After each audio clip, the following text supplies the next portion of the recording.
Breaking news, team Rizwan हुई अपनी रणनीति में सफल, सरकार को सुप्रीम कोर्ट से जोरदार झटका। दूसरी न्यूज है, स्कूलों में अस्थायी शिक्षकों की भर्ती नहीं होगी, सुप्रीम कोर्ट ने कहा। सूबे में प्राथमिक विद्यालयों में 69,000 भर्ती के पदों को छोड़कर 91,533 पद हैं रिक्त, यानी कि परिषदीय स्कूलों में शिक्षकों के 1,41,000 पद हैं खाली। उच्च प्राथमिक स्कूलों में सीधी भर्ती पर लगाई गई है रोक। असिस्टेंट प्रोफेसर के वैकेंसी निकलवाने के लिए लोगों का धरना जारी, सौंपा ज्ञापन। तो टीम रिजवान ने मॉडिफिकेशन में 7 को होने वाली सुनवाई को टालकर 14 को टैग करा दिया है। बड़ी सफलता हासिल किया है शिक्षा मित्रों। ये सुप्रीम कोर्ट से प्राप्त कॉपी है। तो यहाँ पे case has been delete from 7 जुलाई। तो अब जो लिस्ट लग गई है, all the matter will be listed on 14 जुलाई 2020 यानी 2020। टीम रिजवान अपनी रणनीति में हुई कामयाब। कल 7 जुलाई को होने वाली सूबेदार सिंह की अपील पर सुनवाई हुई डिलीट। टीम के ऑब्जेक्शन एप्लीकेशन को माननीय सुप्रीम कोर्ट ने लिया संज्ञान में। टीम के ऑब्जेक्शन एप्लीकेशन के आधार पर मैटर को कार्ड लिस्ट से किया गया डिलीट, जो कि शिक्षा मित्र की मांग थी कि 7 जुलाई का डेट न लगाया जाए। अब सभी मामलों की सुनवाई 14 जुलाई को ही होगा, ये कहा है सुप्रीम कोर्ट ने, जो कि शिक्षा मित्र की मांग पर रिजवान अंसारी के द्वारा ये मांग की गई थी शिक्षा मित्रों की ओर से, जिसे माननीय सुप्रीम कोर्ट ने मान लिया। जबकि सरकार की अपील थी कि सुनवाई कल 7 जुलाई को ही हो, लेकिन सरकार की अपील को ठुकराकर शिक्षा मित्र के रिजवान अंसारी के केस की जो सुनवाई की अपील थी कि 14 जुलाई को, उसे माना है सुप्रीम कोर्ट ने। और परिषदीय स्कूलों में शिक्षकों के 1,41,000 पद खाली हैं। प्रदेश भर में बेसिक शिक्षा परिषद के 1,58,914, प्राथमिक और उच्च प्राथमिक स्कूलों में सहायक अध्यापक और प्रधानाध्यापकों के 1,41,000 से अधिक पद रिक्त हैं। परिषदीय शिक्षकों के अंतर जनपदीय तबादले के आंकड़ों से पता चलता है ये पद 69,000 सहायक अध्यापक भर्ती को छोड़कर हैं। यदि इनमें से 69,000 रिक्त पद भी जोड़े जाएँ तो कुल खाली पदों की संख्या 2,10,000 है। निःशुल्क एवं अनिवार्य बाल शिक्षा अधिकार अधिनियम 2009 के अनुसार यूपी के टोटल जो पद हैं 1,13,289 परिषदीय प्राथमिक विद्यालयों में सहायक अध्यापक और प्रधानाध्यापक के 1,60,533 पद और उच्च प्राथमिक स्कूलों में सहायक अध्यापक व प्रधानाध्यापकों के कुल अनुमय पदों में से 50,088 खाली हैं।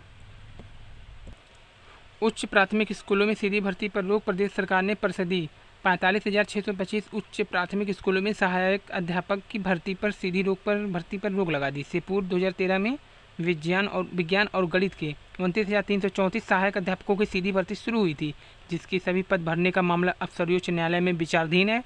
उसके बाद सरकार ने सीधी भर्ती पर रोक लगाते हुए पदोन्नति से भरने का निर्णय लिया था। इसलिए इनमें से खाली सहायक अध्यापकों के 48,205 पदों पर भर्ती के कोई आसार नहीं है। तो प्रधानाध्यापक के 1,883 पद रिक्त हैं। प्राथमिक स्कूलों में अनुमय पदों से अधिक है प्रधानाध्यापक। तो 1,13,289 परिषदीय प्राथमिक विद्यालयों में अनुमय पदों की तुलना में दुगने से अधिक प्रधानाध्यापक हैं। आरटीआई मानक के अनुसार प्राथमिक स्कूलों में 150 से अधिक बच्चे होने पर प्रधानाध्यापक की नियुक्ति होनी चाहिए। हालांकि जिन स्कूलों में से प्रधानाचार्य हैं उन्हें नहीं हटाने का आदेश सरकार ने कर रखा है। इसलिए यहाँ से प्रधानाध्यापकों का जो पद है 22,444, लेकिन वर्तमान में 68,191 प्रधानाचार्य कार्यरत हैं। और स्कूलों में अस्थायी शिक्षकों की भर्ती नहीं होगी। अब सुप्रीम कोर्ट के फैसले का दूरगामी असर होगा। कई राज्यों में अस्थायी शिक्षकों की नियुक्ति बंद हो सकती है। केंद्र सरकार को 36,998 करोड़ रुपए की बचत होगी। 54,000 करोड़ रुपए की बचत हुई है बिहार सरकार को। लगभग 4 लाख नियोजित शिक्षक हैं बिहार में। 1 लाख नियोजित शिक्षकों की बहाली और करनी है। 60,000 ही राज्य में सरकारी वाले नियमित शिक्षक हैं। बिहार पर 20,000 रुपये का जुर्माना। सुप्रीम कोर्ट ने अपील दायर करने पर 728 दिनों की देरी करने पर बिहार सरकार पर 20,000 रुपये का जुर्माना ठोका है। कोर्ट ने कहा जुर्माने की यह रकम संबंधित अधिकारी से वसूली जाए।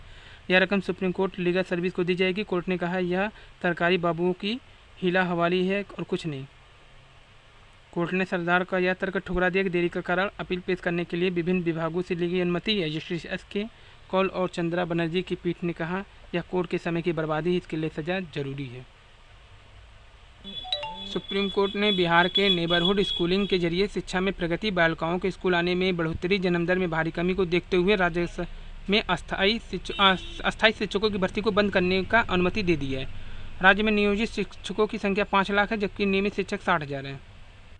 इस कैडर को सरकार ने डाइंग कैडर कहा, जिसे बंद किया जा रहा है। नियमित शिक्षकों की भर्ती में कई समस्याएं। सरकार ने कहा, नियमित शिक्षकों की भर्ती में राज्य से बाहर के लोगों के आने की आशंका रहती है। इस भर्ती में समय लगता है। भर्ती के बाद उनके ट्रांसफ़र पोस्टिंग का मुद्दा रहता है, जबकि नियोजित शिक्षकों में यह समस्या नहीं है। एक तो इनकी भर्ती जल्दी होती है, क्योंकि ये भर्ती पंचायत, ब्लॉक, नगर पंचायत और स्थानीय निकाय करते हैं तथा स्थानीय उम्मीदवारों को ही भर्ती किया जाता है।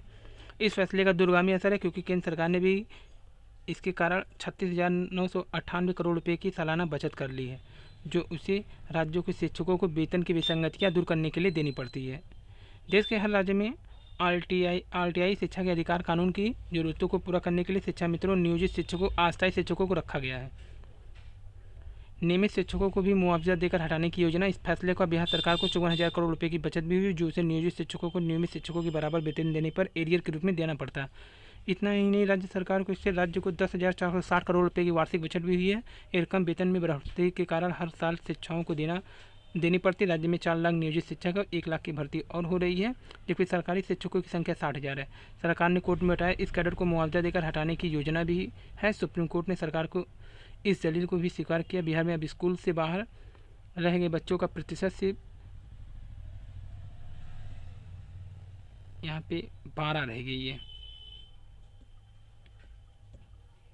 तो 12 से घट के 5 आ गई, जो कि पहले 12% था। कोर्ट ने कहा, डाइंग कैडर के साथ वेतन की बराबरी की बात नहीं की जा सकती। जो कैडर का समाप्त हो रहा है, उसका वेतन का आधार नहीं बनाया जा सकता।